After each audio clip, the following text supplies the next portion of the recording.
All right, welcome back to Targeted, everyone. Today in the studio, I have another first because I love doing that with you guys. I have a professional bull rider. He goes by the name of Jaxton Mortensen.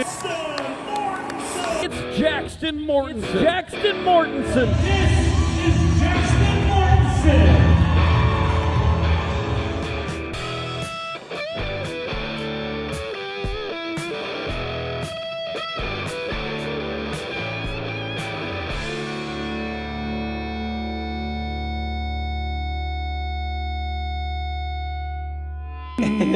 Did I do it right? Yeah, you did. Say hello to everyone. How's it going, guys? Yeah, I'm glad to be here, and shoot, I'm glad to be back in Arizona mainly, but I'm glad to be on the show, and thank you guys for having me. Yeah, so I mean, just from my quick research, I see you're a multi-time winner. You got the belt buckle, you got the shine. You just recently became a dad. Yeah. Your life is freaking amazing. Dude, honestly, like, I take it for granted at times, but I'm just so thankful and grateful. Like, my life is great, and shoot, I've done a lot of hard work though, man. Like, people don't get to quite see all the steps that I've had to go through. They just see the buckle and the glory. But yeah, man, I'm so thankful, and I got my beautiful wife and my little girl. She's in there, and yeah, I've been being able to stay on the bulls too. So when that happens, life is good. Yeah, keep seating at 8 seconds, 8 seconds, Yep. 8 seconds. Yeah. How many of those have you had in your whole life?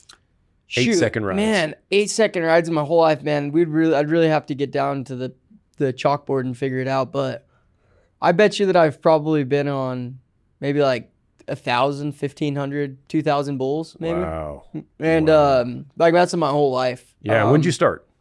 So I started really young riding sheep. My dad put me on sheep. My dad was a professional bull rider. My dad made a living out of the sport in the 90s and the early 2000s. And so I didn't really have a choice. My grandpa was a world champion bareback rider. So Nice. I just had to get right into it when I was young, and started when I was in the 4 to 8 calf riding in Arizona, AJRA, Arizona Junior Rodeo Association. Yeah. Worked my way up, and I got on my first big bull when I was like 15. That's So, amazing. Yeah. All right.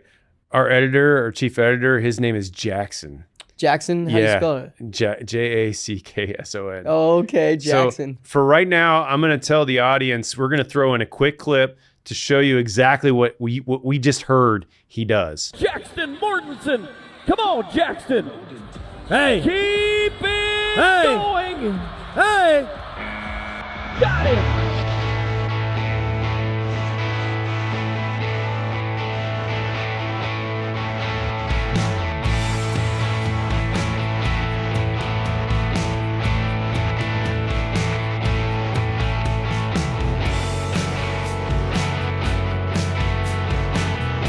Jaxton Mortensen is riding like he's a madman. All right. Amazing. I mean, the music that you guys put on there, all of this stuff, it turns into an 8-second just fantasy for me where I'm like, I wish I could do that. But you credit your health a lot. You give the glory to God. I see a lot of the things that you do. What's the most important thing for you right now that you have to have before you get in and put your hands down to do some work? Yeah, man, like, we all come down to like the certain things and certain aspects that we need to perform at our best ability. And, you know, bull riding's a crazy sport, man. You could ask probably a lot of MMA fighters, some guys that do like one-on-one combat with human nature, that whether it's a human, whether they're fighting an animal, whatever they're doing. Those guys have to have the most strategic training, but they have to have a fired up mind. Like, man, I wouldn't be able to be dominating these bulls if I wasn't mentally there. Like, in the times that I wasn't mentally there, that's when they put you to the dirt and then they squish you in it, you know? Yeah. So, like, when I'm about to get on these bulls, it's like 95%. No, I'd say it's 90% a mental game when you're about to get on. You're already tough as nails, and if you're not, you shouldn't have entered. You shouldn't be there. Like, so you got to be tough. You got to be, like, fit. But, man, when I crawl down on them bulls, that fear is entering, and it's trying to get in, and I tell my dad this, and he thinks I'm crazy, but my dad and my brother know now. I got like a Seering Inferno inside my brain, inside like my cranium, and like when I got my helmet on, and those black things are trying to fly in, you know, those like spirits or whatever it is. It's trying to come in and tell you like, hey, you could die, or it's like, hey man, like it's just everything you don't want to hear. before that stuff even gets into my brain, it's zapped out. Like I've gotten to the point, like, How do you do that? man, it's crazy. It's taken a lot of time, but sometimes when they come in, they can dance around for like a couple seconds. But if you don't get it out immediately, it's gonna stick, and it's gonna be back there in the back of your mind. So like that's why you just gotta like just lock in. Like you gotta leave yourself like my window's a little shorter than others because I work for 8 seconds at a time. There's a lot of build up to it, but my job is technically like 50 seconds of work, getting in the chute, getting out of the chute, getting out safely. And you can't flip your switch on like 30 minutes before, because then you're just going to be like tensed up. You're going to use all your energy and stuff like that. So like, yeah, I've gotten to where, and I'm thankful that I can do this now. And I turned my switch on right when I put my helmet on. As soon as I put my helmet on, that different Jaxston awakens, and he's got that Seering Inferno that things can't enter. And man, sometimes this stuff gets in though. Like it's life. Like you can't be perfect, and it's hard to get that stuff out of there. But if you can get it out enough and get to the point where you can nod your head and believe 100% that you can do it, then everything will be all right. But yeah, sometimes it doesn't work out like that, you know. So it's just a constant battle every day, you know. I've heard pro fighters tell me this on the show. It's 90% mental. Mm-hmm. Yeah. When they lock the cage, or in your case, when they put you in the chute, everything starts. Yeah. Like in that moment. For a lot of special operations community, we would go through these mental toughness drills, and we would focus on our breathing. Is that something you do? Yeah, like breathing's a big deal, because if you don't breathe, you're that's like your main fuel for your body, like truthfully. And I had a problem when I was learning how to ride bulls. I kept thinking I was getting knocked out. I'd hit the ground, and then I'd wake up, and my brother and my dad would be like, "What the heck, man?" And then I'd be like breathing profusely, because I'd crawl up on my bull and I'd hold my breath. And when you hold your breath for 8 seconds while you're riding a bull, and then you hit the ground and land on your back, it knocks you out. Yeah. Or well, you go unconscious. Yeah. But not because because of your head. It's just because you didn't let enough wind into your system. Yeah. And so I think it happened to me 4 times. I was getting on these junior bulls, and I hit my back. And then my dad and my brother thought I'd get knocked out, but then they'd grab me. And then finally, like after like the 4th one, my brother was like, "You need to breathe." Like he's like, "You're holding your breath every time you wake up. You're like, oh, you're like catching your breath again." Man, that's a huge thing. And I feel it now on these ranked bulls. If you're not breathing, especially like that first big buck they have out of there, they'll snatch you. And like if you're holding your breath, you might even crap your pants. I don't know. Like you got to keep breathing, man. Yeah. I mean, so common combat actions are, you lose body weight through peeing or crapping. I mean, that when people get shot at for the first time, sometimes they do that. Oh yeah. The other immense stress that you might have experienced is tunnel vision. Have you ever had that on a bull where it just slows down to just you're focusing on one thing? Yeah, and like I feel like the tunnel vision comes when you have a bull that you've wanted to get on for so long, whether he's hurt people, put people in hospitals, ended people's career, help the guy be 95 points, help the guy be a world champion, whether any of those things are in play. And then once you finally have your name next to that bull, I feel like that's when like those things start to open. It's like the championship fight. It's like the title fight, like, so for instance, on Friday night, I was at a PBR and I rode my first bull. And then my second bull, man, I hate that I can't remember his name right now, because it's my friend Scott Styles' bull, and he's sketchy. He's a sketchy bull. He's got these winky-looking these winky-looking horns that are all cocked. His left horn's looking right back in my left eye, and his right one's ready to just get you. And he's not very friendly, rider-friendly, anything. He's a pretty dangerous bull. Yeah. That's just an easy way to say it. Anyways, I draw him. It's the short round. It's the final round. And I turned this bull down. And I never do that. I didn't turn him down Friday, but I've turned him down I think it was 8 months ago. Okay. I got, on the first round, this bull jerked me down. He hit me in the throat, kind of bruised me up. And I had a chance to come back and get on him, but I couldn't quite move my neck very good. So I turned him down, and I knew that he was the real deal. Yeah. And I'm in my hometown, and I draw him. And I'm like, okay. I'm like, everybody's getting on their feet. I can feel it. Like, as soon as they introduce me, and I locked in, And I just exactly everything slowed down, and it came to this little focal point of rider, like death before dishonor, pretty much. Like lived to ride another day still, but then death before dishonor mainly because like this is my baby girl's first event. I had that bull. It was just meant to be hometown.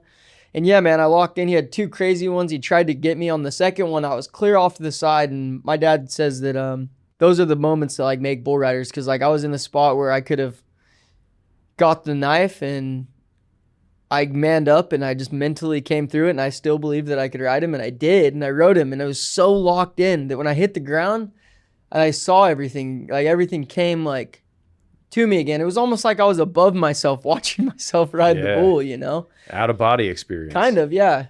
And it felt so good, and I knew what to do the whole time. Yeah, so tunnel vision happens, and I'd say when you ride the ranker bulls, yeah.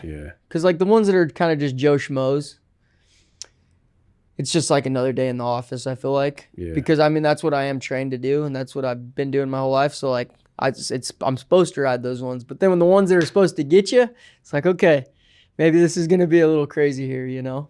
Yeah, that's crazy. So how do you train? I know one of the things that you told me you do is you drink a Red Bull. And then, you know, you have like a time sequence when the Red Bull kicks in, and it's just something that you do, which is really cool, because Red Bull, bull riding, there's two. I mean, it just seems like it should go together. It should. Yeah. But is there anything else that you do? Like beforehand? Yeah.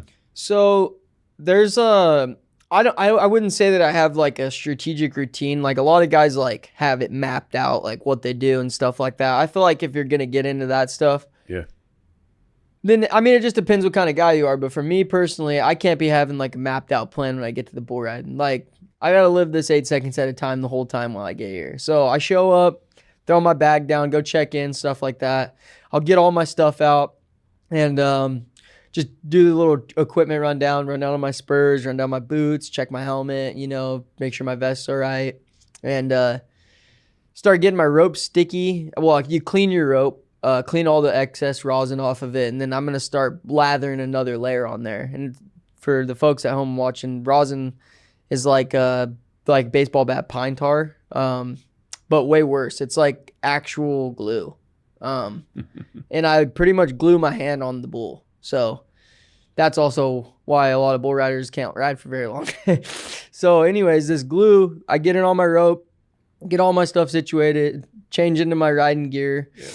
And then, I try to wait. You try to just kind of stay mentally there, just kind of like walk in, tell yourself those little brief things that you tell yourself, like that are tough, really hard, mentally tough things that you just say to yourself over and over. Not over and over, but just like you'll chirp it in every now and again, like say it in there. And then I'd say about 10 minutes before you go get your rope on your bull and kind of fill him out. That's when you really understand what he's about to be like, because he enters the building, he's in the alleyway, and you get to touch him and put your rope on him. And so like right there is when you really find out what he's about, whether he tries, like usually if he tries to kill you right there, then you know like you're going to be in for one. And then sometimes if they stand still, they're kind of just being mischievous. You're like, what the heck's going on with this guy? Like, he's not moving. He just knows what his job is or something. So you go figure it out. And then, like 5 minutes, I feel like when they're coming down the line to you, that's when you really just kind of like all the sound.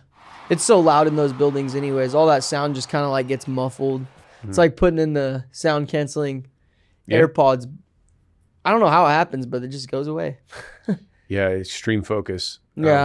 So whenever someone's faced with the first time they ever shoot their weapon, a lot of times they report that they did not hear the first shot, because your brain filters out sound when you're in extreme stress.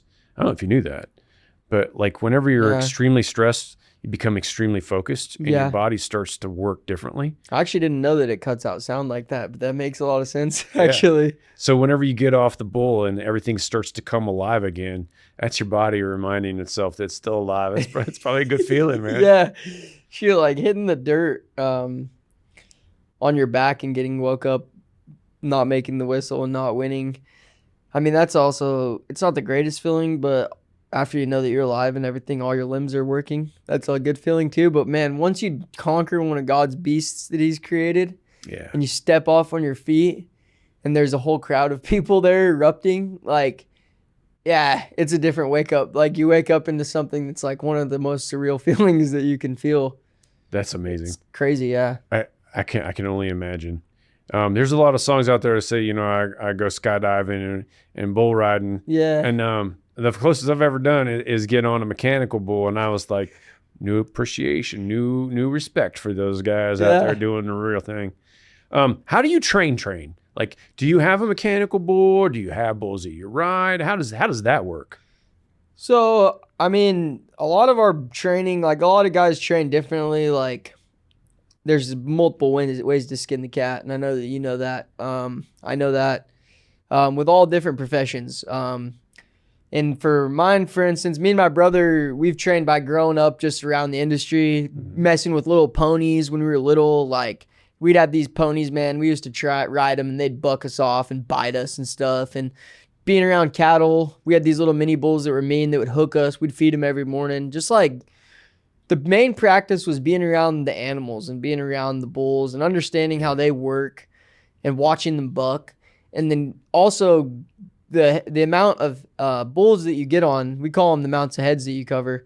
So every head that you get on is just one more belt. It's like one more practice, just like firing that gun, just like swinging that golf club and hitting it right in the center of the club face. Like, every time you do that and you hit it perfectly, it's just another step better every day. So like that practice now, fortunately, my practice has turned into these events. So like I'm going to these huge events right now, and I'm in the mode where I haven't had to go and get on a practice bull. So I lock in during the week, kind of like let my body recover, and then on the weekend I show up, and practice is my play. Prior, when I wasn't feeling good, or like if you weren't riding the best, you go and get on a bull. Go and ride a bull at the house, your buddy's house, one of your guys that owns a bull. You go and tell him like, hey man, I've been bucking off rank bulls lately. I need to get on your best bull and I need to ride him just here, just in front of our friends. Yeah. And it's crazy. And the practice pin bull ridings, a lot of the rankest bull rides in the whole world have been made in practice pins. I bet. It's crazy. Just with like 5-6 guys there, like, and maybe one of the guys' girlfriends filming, And so just practicing by getting on bulls. And a lot of those Brazilian guys, they're constantly in the gym, constantly just getting jacked. Like you look at some of the guys that are ahead of me. I think I'm like 14th right now in the world. Some of the guys that are ahead of me are like so jacked, bro. Like 35-year-old dudes from Sao Paulo that just have like freaking huge muscles. Do you think it matters?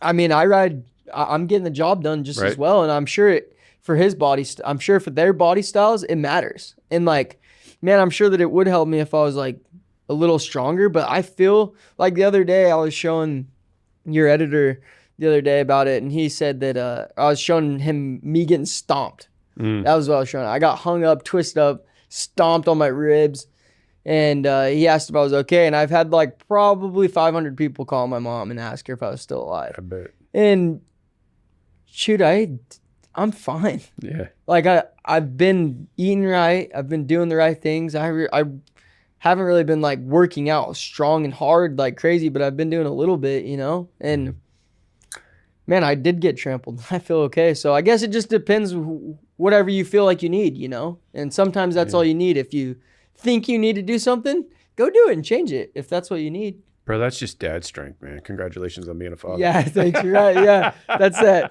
I got that stuff a month ago. I got that strength a month ago. That's right. Congratulations. Yeah, you gained a little. It'll grow over time and it'll get stronger. But one day it'll leave, bro. Just want to let you know. Dad strength turns into grandpa weakness. Oh no. All right. So your dad was obviously an influential figure in your life. What was some advice that he gave you that you're gonna pass on? Man, I'm thankful that I had a daughter because I don't have to pass this rank, scary, hard, deadly lifestyle that I do onto her. But man, my dad was a great coach, and he was a great role model and a great teacher, and he's taught me so many amazing things. And man, the things that I'll take on and pass on that my dad showed me is just like his kindness and mentality, you know, like he's a really hard and tough guy, and like we hate losing more than we like winning. So that's like, my dad's always just been like, just want to win, you know, and been really competitive, but also he's always a good sport, you know. And I'm just gonna take on those things that he showed me, and there's too many things to even think of right now. I'm trying to think of like all my dad, like my dad built me, like That's right. he really did, you know, and he showed me everything that I know, and I'm just trying to go and do what he did, but better. I know that'll make him happy, and I'm not there yet, but I'm trying. No, I know he's probably over the moon excited of where you are and where you've been and what you're doing. I know it's exciting for us to watch you, but the mindset that goes into it, you grew up with it. So there's words and then there's actions. Big time. And actions speak louder than words. It seems like your dad had some good actions. When was the first time he absolutely impressed you? Because I used to think my dad was Superman, and then I just realized he wore a cape. Yeah. Thank you for laughing. I was really trying to reel you in on that. Hey, one. sometimes those jokes with me, like yesterday, somebody told me one, and I was like, like kind of took me a second, like flash on Zootopia. No, I mean, whenever you start looking at, so I was adopted, you know. Okay. When you start looking at your father, and he needs a protector or a role model, and he distributes some traits that you want to attribute yourself to as a man, like those are the things that just kind of stick out in my. But no one ever asked me like when that was, and it's probably a hard question to answer because he's been with you your whole life, and you think highly of him. So man, my dad is always, even when I didn't have the faith, and that's why I'm a bull rider today, and that's why I am the man that I am today. I didn't want to ride bulls. I didn't want to do this. My brother was good. I wanted to be a good baseball player, you know. Wanted to take the easy route out. I wanted to go do something fun. I mean, mind you, bull riding is now the funnest thing on earth to me. This is the funnest thing, okay? And that's my real home. When I'm down in them buck and shoots and I get my hand glued on the back of a bull, that is where I thrive. And that is why God put me here, okay? So let's just get that out of the way real quick. But, I didn't want to be a bull rider. I was completely scared of it. And my dad and my brother would just put the fire in me, and they'd tell me, like, no. Like, because they saw it in me that I didn't see in myself. They saw that I had this, like, talent or whatever it was, and they would put that in me. And you know that when I realized my dad, I always knew that my dad was like, I always wanted to impress him, and I always wanted my dad to be proud of me, and he is, and I'm thankful that I can say that as a son. And one time I was getting on this mini bull, and I used to be really scared, and I was in Idaho. I was probably like, I don't know, maybe like 12, 11. Okay. And I drew this mini bull named Milkman, and I was to win a 22 long rifle. I was riding for a Henry. 12-year-old kid, that's a lot on the table. Like, I wanted that gun. And I won, and anyways, it was like a $1,500 prize pool. None of the kids had rode Milkman. He'd stomped all the kids out, and everybody was completely scared of him. And I showed up there, and man, I was scared because I just knew that how the stars align, and how the world works. I was gonna draw a Milkman. I just knew it. I showed up, I drew him, and I was scared. And anyways, I get on him, and he's messing me up in the shoe, like bashing me, like ruining my knees. And he's just a little bull, like he was a mini bull, but like I was also small too. I still ain't the greatest of size, but this bull is smashing me and mashing me in there. And I looked over at my dad, and I was like, Dad, get him off my leg. I'm like, Dad, he's on my leg. And my dad like grabbed that bull and pushed him over, like moved him over to where I could slide up and get a fair chance on him, because that bull was cheating on me. Yeah. And my dad knew I was frustrated, like I was about to let that stuff get past my Inferno. Yeah. And I was like freaking out. He's bashing my knees, and I'm like, Dad, he's on my leg. I'm like, I was freaking out. I'm like, he's on my leg, Dad. And my dad just grabbed that mini bull and moved him over. He's like, he's ready, son. Like, go. So I like stood up and I nodded and I rode Milkman, and I got him and I won. And like that day, it just put a different like sense in my mind that like, who cares if he's on your leg? Like my dad pretty much was just like I told him, I'm like, Dad, I was freaking out. Like he's on my leg. My dad's just, who cares? Grabbed him and moved him. And now in my life riding bulls, a lot of guys are scared when them bulls are flipping over or freaking out in the chute. But every time that happens to me now, or one of them bulls pinches me or something like that, I just get fired up and I flash back to my dad and I grab that bull's hide and I move him over just like my dad did that one day. That's awesome. And man, I'll never forget that day. I'll never forget it. It was one of the most special days. I won the gun, and it was in my dad's hometown in Idaho. It was really cool. That was a proud papa moment, man. Yeah, my dad was fired up. No, I mean, I can only imagine how proud he was Yeah. whenever he said, "You got this," and then you did. Yeah. Like, and now you're a changed man because of it, and he's changed you forever. Like, Oh, yeah. nothing's gonna beat your Inferno. I like how you say that. Yeah. That's a powerful way to come in and handle business. Oh, yeah, big time.